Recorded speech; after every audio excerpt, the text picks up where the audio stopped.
मैं रियाज सर। मैं अपने चैनल के माध्यम डिनेमाइट सीरीज के माध्यम से आप भाइयों बहनों एवं छात्र छात्राओं को यह बताना चाहता हूँ कि फिजिक्स क्या है, जिसको हम हिंदी में भौतिक विज्ञान कहते हैं। आइए जरा हम देखें। सबसे पहले हम देखेंगे कि जो भौतिक विज्ञान है उसमें भौतिक और विज्ञान। सबसे पहले मैं विज्ञान को देखूं कि आखिर विज्ञान होता क्या है। विज्ञान को यदि तोड़ा जाए तो विधन ज्ञान अर्थात एक विशेष प्रकार का ज्ञान।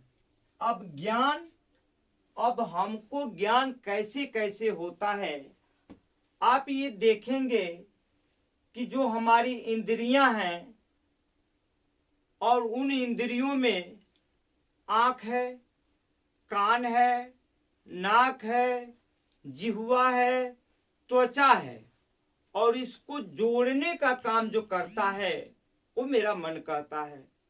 आइए जरा आँख देखें किस किस चीज का ज्ञान कराता है।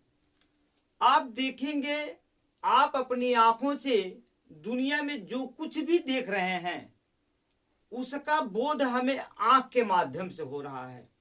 चाहे मैं पेड़ देखूं, नदी देखूं, धरती देखूं, जो जो चीज मैं देख रहा हूं वो मैं अपनी आंखों से देख रहा हूं, और आंखों के द्वारा ही इस संसार की सभी वस्तुओं का मुझे ज्ञान हो रहा है। अर्थात जो ज्ञान कराने का कारण है वो मेरे आंखें हैं। अब आंख के पास कान है, यदि मैं बोलूं आप मेरी आवाज न सुने तो बताइए कैसे ज्ञान होगा। कहने का मतलब यह है ज्ञान शब्द के माध्यम से अगर उसमें कनेक्शन है तभी, अर्थात अच्छी अच्छी बातों को, अच्छी अच्छी भाषणों को, जो कुछ भी आप जो आवाज के माध्यम से लर्निंग करते हैं वो भी ज्ञान है। वो भी ज्ञान का बोध एक संकेत है, वो भी ज्ञान कराता है। अब नीचे उतर का ये नाक, भाई अच्छे अच्छे स्वादिष्ट भोजन हो वो बताता है, खुशबू आती है, महकता है, अच्छे का भी बोध कराता है और बुरे का भी बोध कराता है। अगर कहीं बदबू है उसका संकेत है। तो ये नाक भी हमें एक ज्ञान का बोध कराती है। जिह्वा को देखिए क्या करती है, इतना अच्छा अच्छा भोजन करते हैं, जो भी हर चीज का दुनिया में जितने प्रकार के फल हैं, जितने प्रकार के भोजन हैं, उसका बोध कराने का क्या कारण, कौन कराता है भैया? हमारी जिह्वा कराती है, टांग कराती है, जीभ कराती है। अब ये बताइए, ये स्किन है, ये भी तो ज्ञान का बोध कराता है। चींटी जो ही एक चढ़ती है तो आप तुरंत सोच जाते रे यार चींटी है। मच्छर काटता है तो आपको पता चल जाता है कि क्या है, मच्छर है। अर्थात त्वचा भी बोध कराता है। और उसके बाद इन सबों का जो कनेक्शन कराता है, जो जोड़ता है, वो मन है। अर्थात आप ये जान गए कि जो ज्ञान का माध्यम है वो आंख है, कान है, नाक है, जिह्वा है, त्वचा है। लेकिन इस ज्ञान को, जो ज्ञान तो बहुत ज्ञान है, लेकिन इसको सिस्टमेटिक ढंग से, अर्थात इस ज्ञान के पहले बी लगा है, अर्थात एक विशेष प्रकार का ज्ञान जो हमको एक सिस्टम में जोड़ दे, हमारी एक रेगुलरिटी में जोड़ दे। मान लीजिए कि आपके पास एक थाली में खाना आया है, उस खाने में दाल भी है, सब्जी भी है, रोटी भी है, चावल भी है, दही भी है। तो आप सबसे पहले आप दाल को नहीं पिएंगे, नहीं। विज्ञान ये बताता है कि सबसे पहले रोटी उठाओ और रोटी के बाद जो खाना चाहते हो खाओ। यही हमारा विज्ञान है। अर्थात जैसे मान लीजिए हम कपड़े पहनते हैं तो पहले हम जूते तो पहनते नहीं है, सबसे पहले हम अंडरवियर पहनेंगे या फिर बनियान पहनेंगे। ऐसे पहनते पहनते अंत में मैं जूता पहनूंगा। ये बताया, ये किसने मुझे बताया? विज्ञान ने बताया कि ऐसा करो, अर्थात यह ज्ञान ज्ञान तो सबके पास होता है, लेकिन उसको सिस्टम दे देने का, जो सिस्टम दे देता है उसी को हम क्या कहते हैं, विज्ञान कहते हैं। और उस विज्ञान में आप देखेंगे वह विज्ञान जो हमें क्या करे, रेगुलरिटी पैदा कर दे हमारे अंदर। रेगुलर, अगर जिसके अंदर रेगुलरिटी नहीं है, रेगुलर नहीं है, वो विज्ञान की श्रेणी में नहीं आ सकता है। फिर वो कंप्लीटली नॉलेज देता है। अर्थात भैया कंप्लीट कीजिए, जब तक कंप्लीट नहीं करेंगे वो विज्ञान नहीं हो सकता है। इस तरह यह बात बना, the regular and complete knowledge is known as science. अर्थात किसी वस्तु के विषय में क्रमबद्ध एवं पूर्ण ज्ञान को क्या कहते हैं, विज्ञान कहते हैं। अब आइए भैया थोड़ा भौतिक विज्ञान। विज्ञान को तो हमने जान गया व्हाट इज साइंस। अब उसके पहले भौतिक लगा है। भौतिक का मतलब होता है वह शास्त्र, वह ज्ञान जो हमें वह पदार्थों के विषय में बताए, अर्थात जिसको तौला जा सके, मापा जा सके। अर्थात यह काम जो विज्ञान करता है उसी को हम भौतिक विज्ञान कहते हैं। देखिए भौतिक में वह चीज आती है, आंतरिक चीज नहीं आ सकती। जैसे कहें, अब जैसे मान लीजिए लंबाई को मापना है, आपको लंबाई को मापना है, ये भौतिक का काम है। द्रव्यमान को मापना है, ये भौतिक का काम है।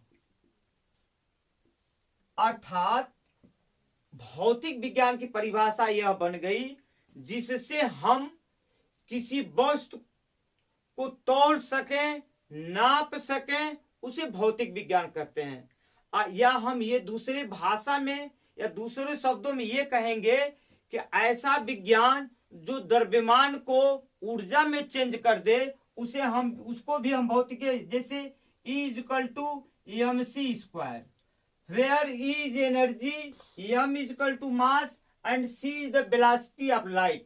अर्थात यह मास को क्या कर देता है, एनर्जी में कन्वर्ट कर देता है। इसको भी भौतिक विज्ञान कहते हैं। आइए हम जरा इस भौतिक विज्ञान में एक, सबसे पहले कोई भी भौतिक होगा तो सबसे पहले उसके अंतर्गत एक आंकिक मान, दूसरा यूनिट होगा।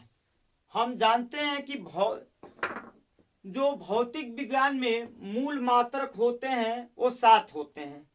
देखिए यदि लंबाई को नापना है तो आप उसको मीटर में नापेंगे। द्रव्यमान को मापना है तो किलोग्राम को मापेंगे। यदि समय को मापना है तो हम सेकंड से मापेंगे। यदि ताप को मापना है तो सेल्सियस में नापेंगे। यदि विद्युत धारा को नापना है तो एम्पियर में नापेंगे। यदि ज्योत तीव्रता को नापना है तो कैंडिला में नापेंगे। यदि पदार्थ की मात्रा को नापना है तो मोल में नापेंगे। उसके अतिरिक्त 2 और होता है, रेडियन एंड स्टेरेडियन। इस तरह आप देखिए, ये तो बातें रही, लेकिन आप पहले एक चीज ये समझ सकते हैं कि मूसा याद कर लीजिए। आप पहले देखिए मूसा एक पैगंबर थे ईसाइयों के, जो अब ईसाइयों के यहूदियों के थे। जो इजराइल है वही आज विश्व में 206 देशों में एक ऐसा देश है जो यहूदियों का बचा है। मू माने मूल मात्रक, सा माने 7। मूल मात्रक कितने हैं, 7 है। कितने मात्रक है, 7 है। अब आप उसको रट नहीं पाएंगे। आइए मैं सेकेंडों में बताता हूं कि क्या होता है। देखिए एक एलडीएस नाम का लड़का है। यह एलडीएस नाम का जो लड़का है वो ताबीज पर ही डिपेंड करता है। किस पर डिपेंड करता है भैया, ताबीज पर लिखिए पदार्थ की मात्रा, ऐसा देखिए। अर्थात यह एलडीएस नाम का लड़का ताबीज पर आधारित है। अगर उसके गले से ताबीज निकाल दिया जाए तो वो, अब देखिए यल माने लंबाई, यल मीन्स आपका लंबाई होता है। अर्थात एक मूल मात्रक लंबाई है। डी मीन्स द्रव्यमान, ये भी एक मूल मात्रक है। समय, समय ये समय है, समय को आप सेकंड में समय हो गया। ता मन तापमान, ये भी आपका मूल मात्रक है। बी मीन्स विद्युत धारा।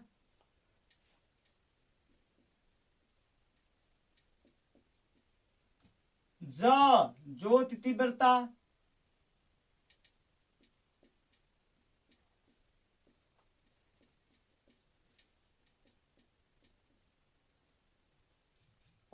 पदार्थ की मात्रा।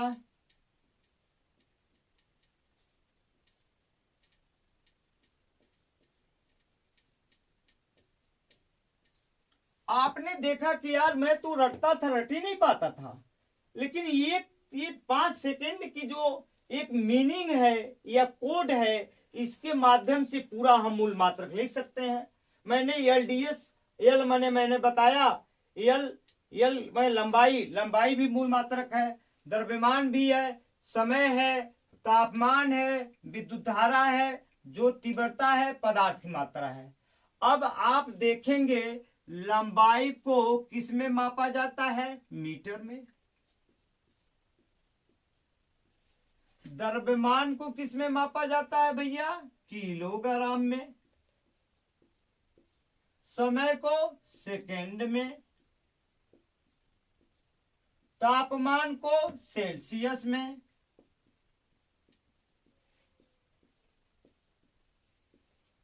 विद्युत धारा को एम्पियर में।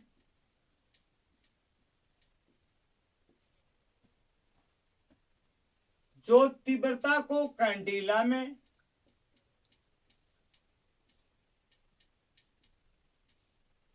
और पदार्थ की मात्रा को मोल में नापा जाता है। किसमें नापा जाता है? मोल में नापा जाता है। अब आपने कितना अच्छा जान गया कि बस मूसा याद कर लीजिए। मूल मात्रक सामान्य 7 होते हैं, मूल मात्रक 7 होते हैं। और एल मीन्स लंबाई का जो मात्रक है मीटर है। द्रव्यमान का मात्रक किलोग्राम है। समय का मात्रक सेकेंड है। तापमान का मात्रक सेल्सियस है। विद्युत धारा का मात्रक एम्पियर है। पदार्थ की मात्रा मोल है। आपने कितना अच्छा, केवल अगर आप ये याद कर लें तो मूल मात्रक। अब आइए थोड़ा मूल मात्रक बार बार आ रहा है, क्या है मूल मात्रक? आइए मैं इसको थोड़ा सा ये समझाने की फिलॉसफी के शब्दों में कहते हैं। जैसे मूल माने होता है उसमें कुछ मिला नहीं हो, अर्थात परफेक्ट चीजें।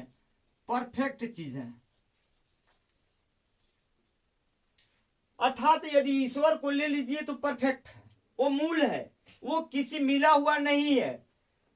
और दूसरी भाषा में ये मैं कहूं आपका मूल में, तो अगर हिंदी में आप आइए तो ये स्वर जो होता है जरा देखिए, ओ आ ई, आप ये देखिए ओ कहिए तो ओ में ओ ही मात्रा है। ओ तो ओ, क्या कुछ और मिला हुआ नजर आ रहा है? नहीं। आ में आ ही है, क्या और कुछ भी मिला हुआ है? इसी तरह जिसमें कुछ भी न मिला हुआ है, जिस ईश्वर है जो सबको पैदा करता है लेकिन वह किसी से पैदा नहीं हुआ है, वो दुनिया को पैदा करके रखा है, इसीलिए इसको मूल मात्रक कहते हैं। एक होता है डिराइव्ड मात्रक। डिराइव्ड माने व्युत्पन्न मात्रक, व्युत्पन्न। अर्थात इन मूल मात्रों से जो पैदा हुआ हो उसी को तो व्युत्पन्न कहते हैं, उसी को डिराइव्ड कहते हैं। जैसे मान लीजिए मैं चाल का मात्रक लिखना चाहता हूं। चाल एक अदिश राशि है। चाल बराबर होता है दूरी बटे समय। दूरी बटे समय। अब ये आप समझिए कि दूरी को किसमें हम नापते हैं? मीटर में। आप मीटर लिख दीजिए। समय को किसमें नापते हैं? सेकंड में। किसमें मेजर करते हैं? सेकंड में। आपने देखा यार इन मूल, अब आप ये जानिए कि ये मूल मात्रक है कि नहीं, मैंने LDS लिखा, ये सेकेंड क्या है, ये मूल मात्रक है कि नहीं है। आपने देखा कि चाल अब क्या है, चाल जो हमने निकाला वह आपका एक व्युत्पन्न मात्रक है, डिराइव्ड यूनिट है। इसका मतलब हुआ मीटर बटे सेकंड। वेग भी वही है, त्वरण भी वही, त्वरण एक सदिश राशि है, लेकिन वो चाल हो गया, त्वरण हो गया। आप देखेंगे त्वरण वेग परिवर्तन की दर को हम क्या कहते हैं, त्वरण कहते हैं। तो आपने ये देखा, इसकी सहायता से जो राशियां बनाई जाती हैं उसको हम व्युत्पन्न मात्रक या डिराइव्ड यूनिट कहते हैं। आइए एक बहुत ही बढ़िया चीज मैं बताने जा रहा हूं, शायद अब तक आप लोगों में क्या महसूस करेंगे, ये बताने की क्या चीज है कि फल मीठा होता है, मीठा होता है, इसका कुछ भी मतलब नहीं है। जब तक आप उसको खाएंगे नहीं, आपको मीठा लगेगा नहीं, तब तक आप इस बात को स्वीकार नहीं करेंगे। आइए जरा बताइए, बहुत बढ़िया। हम ये जानते हैं कोई भी जो भौतिक राशि होती है उसमें दो चीजें अनिवार्य होता है, एक तो आंकिक मान, जैसे चाल में लिख दूं, चाल बराबर, चाल का मात्रक होता है जैसे 4 मीटर प्रति सेकंड। तो हम जानेंगे ये जो आगे वाला है वो उसका आंकिक मान है, और पीछे वही आंकिक मान है। आंकिक मान है न्यूमेरिकल वैल्यू, अंक जो बतावे, जो गणित की राशि बतावे, आंकिक मान है। और ये क्या है, उसकी यूनिट है, उसकी यूनिट है, उसकी इकाई है। अब आइए, मैं अब लोगों को याद नहीं हो पाता है, रटे रहते हैं कि 1 किलोग्राम बराबर बस 1000 ग्राम, बस उनको याद रहता है। अभी एक डेका पूछ दिया जाए तो गड़बड़ हो जाएगा। आज उस चीज को मैं YouTube पर पहली बार समझाने की कोशिश कर रहा हूं, और देखेंगे और महसूस करेंगे कितना बढ़िया चीज मैं बता रहा हूं। आपको याद करना होगा, यहां से आप यहां लिखिएगा milli centi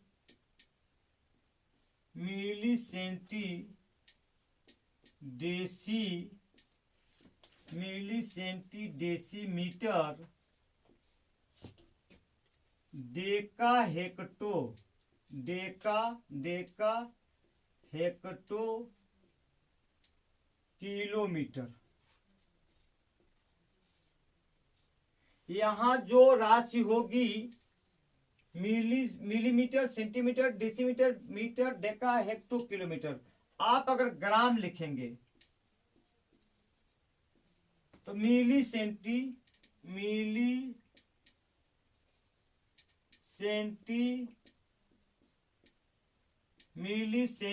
deci gram, deca hecto kilogram, deca hecto kilogram.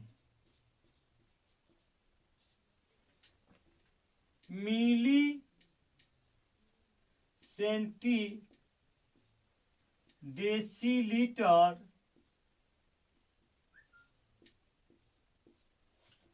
Deca hecto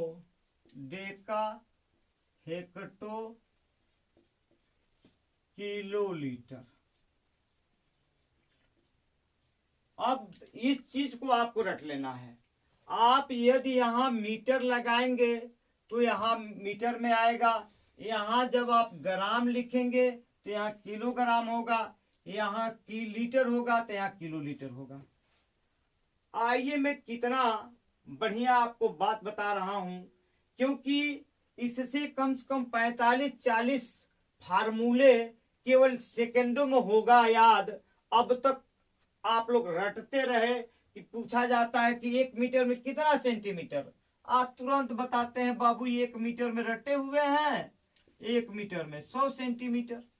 उसके बाद जो पूछा गया बताइए 1 डेसीमीटर में कितना मिलीमीटर गए, गयास फार्मूला।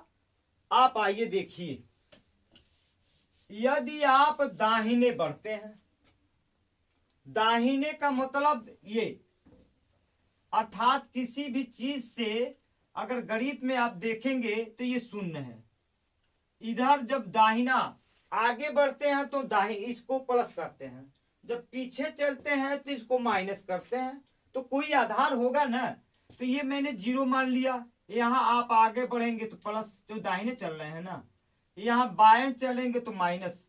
भाई जब दाहिने चलेंगे उसको शुभ माना जाता है, प्लस माना जाता है। तो आप कहीं से भी जब दाहिने चलिएगा तो उसको प्लस मानिएगा, और पीछे चलेंगे तो माइनस माने। देखिए, यदि हम आपसे पूछें, आप ये बताइए कि एक हेक्टोमीटर में कितना मीटर होता है, तो जहां वो पूछे, जैसे 1 हेक्टोमीटर, आप 1 हेक्टो देखिए, 1 हेक्टोमीटर पूछ रहे हैं साहब, अब कहा जा रहे हैं, मीटर तक। साहब को यहां मीटर लगा दीजिए, मीटर तक हमको पहुंचना है। आप जहां से पूछे वहां 1 रखिए, 1 हेक्टो से पूछ रहा है ना, आप 1 हेक्टो, अब कितना कदम आप बढ़ रहे हैं भैया, 1 2 कदम बढ़ा, आप सीधे 2 लगा दीजिए। आप देखेंगे कि 1 हेक्टोमीटर बराबर कितना मीटर हुआ, 100 मीटर हुआ कि नहीं। आपसे ये पूछ दिया जाए, भैया ये बताइए कि 1 किलोमीटर में बताइए कितना हेक्टोमीटर होता है। आप 1 तो है ही है भैया, और कितना कदम बढ़े भैया, 1 कदम आपने बढ़ा, आप सीधे 1 के आगे 0 लगा दीजिए, और हेक्टोमीटर में हमें, तो यहां हेक्टो लिख लीजिए। अर्थात 1 किलोमीटर बराबर 10 हेक्टोमीटर। अगर ये पूछ दिया जाए कि 1 किलोमीटर में कितना मीटर होता है भैया, आप 1 रखेंगे, कितने कदम बढ़े, यहां से चलना है तो 1, यहां 1 रहेगा, 1 के आगे 1 2 3, अर्थात भैया हम मीटर तक पहुंचेंगे ना, तो 1 2 3। आप नहीं जानते हैं, ये तो बहुत बढ़िया आप जानते हैं, ये तो पॉपुलर है कि कोई लड़का बता देता है कि 1 किलोमीटर बराबर कितना होता है भैया, 1000 मीटर होता है ना। अब आप आइए, शायद इसको आप अच्छी तरह से समझ गए होंगे। अभी मैं बता रहा हूं कि आज तक आप जो रटते थे वो रटने मान का है वो नहीं। जब तक आपके पास कंसेप्ट नहीं होगा तब तक आप नहीं रट पाएंगे। मैं आजकल देख रहा हूं सेंट जो ही बड़े बड़े स्कूलों में देख रहे हैं, लड़कों को रटवाया जा रहा है, रटा रटा कर उसके दिमाग को भ्रष्ट किया जा रहा है, जब टीचर खुद ही नहीं जान रहा है कि क्या होता है क्या नहीं होता है। आइए, यदि मैं आपसे ये पूछ दूं कि ये बताइए कि 1 मीटर में कितना सेंटीमीटर होता है, मैंने 1 उठाया मीटर, मुझे पहुंचना है सेंटीमीटर के पास। भैया सेंटीमीटर के पास पहुंचना है ना आपको, आप ये देखिए ना, आप कितना कदम बढ़े भैया, यहाँ 1 रखना है, 1 2। भैया दुनिया में कौन नहीं जानता है कि 1 मीटर बराबर कितना सेंटीमीटर होता है, सब लोग रटे रहते हैं। अब आइए जरा, अब इसी तरह मैंने जो है आपको किसमें बताया, मीटर वाले में। अब आ जाइए यहाँ कहीं भी से चलिए, आपसे पूछा जाए भैया जरा बता दो, तो अब किलोग्राम में आ जाइए कि 1 किलोग्राम बराबर, बताओ तो बाबू कितना ग्राम होता है। तो देखो 1 है ना, 1 2 3 कदम रखे, 1 के आगे 1 2 3, यहां मैं क्या लिख दूंगा भैया, ग्राम लिख दूंगा। अर्थात 1 किलो बराबर कितना हुआ, 1000 ग्राम हुआ। देख रहे उसमें कुछ है ही नहीं बाबू। अब आइए, ये कहीं अगर मान लीजिए कहीं आप जाइए, यहाँ दाहिने की ओर आपने बढ़ा तो कदम आगे बढ़े, अब पीछे आएंगे तो उल्टा हो जाएगा। अगर मान लीजिए हमने ये पूछा, बताइए 1 सेंटीमीटर में।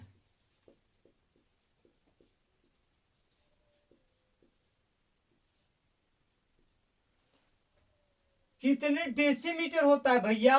अब हमारा चाल पीछे जा रहा है, मैं पीछे जा रहा हूं, मैं आगे नहीं जा रहा हूं, उल्टा आ रहा हूं। तो जो 1 हो जाएगा, और कितना है आप पीछे भाई आ रहे हैं, 1 के आगे एक कदम आपने बढ़ाया, 1/10 क्या हो गया भैया? डेसी लीटर में है या मीटर में लिखा हो तो डेसीमीटर लिख दीजिए। अगर ये मान लीजिए आपसे ये पूछ दिया जाए, बताइए तो जरा कि 1 मिलीमीटर में 1 मिलीग्राम में कितना ग्राम होता है? तो आप भैया 1 मिलीग्राम हमने पूछा, मिलीग्राम वाला में आ जाइए। अब कहां तक पूछ रहे हैं भैया? उल्टा चाल चल रहे हैं, इसीलिए उल्टा में भाग हो जाता है। आप ग्राम बताइए तो आप 1 लिखे, 1 2 3, आप कितना कदम चले भैया? 3 कदम चले। तो यहाँ क्या हो जाएगा भैया? ग्राम हो जाएगा। अर्थात 1 मिलीग्राम बराबर 1/1000 ग्राम। चाहे इसको ऊपर ले जाएंगे, 1/1 10 3 हो जाएगा। अब 1 गुणे 10 पर -3 हो जाएगा। इसको ग्राम लिख सकते हैं, लेकिन आप इसको समझिए। शायद मैं विश्वास करता हूं आप इस बात को आसानी से समझ गए होंगे, क्योंकि फिजिक्स में यदि आप इस चीज को नहीं समझेंगे तो न तो फिजिक्स सॉल्व कर पाएंगे, न तो गणित सॉल्व कर पाएंगे। और इसी तरह मैं विश्वास करता हूं कि आप लोग मेरी बातों को बहुत अच्छी तरह समझ चुके होंगे। और इसी विश्वास के साथ मैं आप लोगों से, अगर अच्छा लगे तो मेरे चैनल को सब्सक्राइब करिए, प्रोत्साहित करिए कि मैं बहुत मेहनत के साथ आप लोगों के तहे दिल से जान निकाल कर रख देता हूं कि आप लोग आसानी से समझें, भटके नहीं। पढ़ाने पे बहुत चैनल वाले हैं, उससे मुझे कुछ भी लेना नहीं है, लेकिन मैं आप लोगों को बहुत ही ईमानदारी के साथ आप लोगों को पढ़ाने की कोशिश करता हूं। जय हिंद, जय भारत।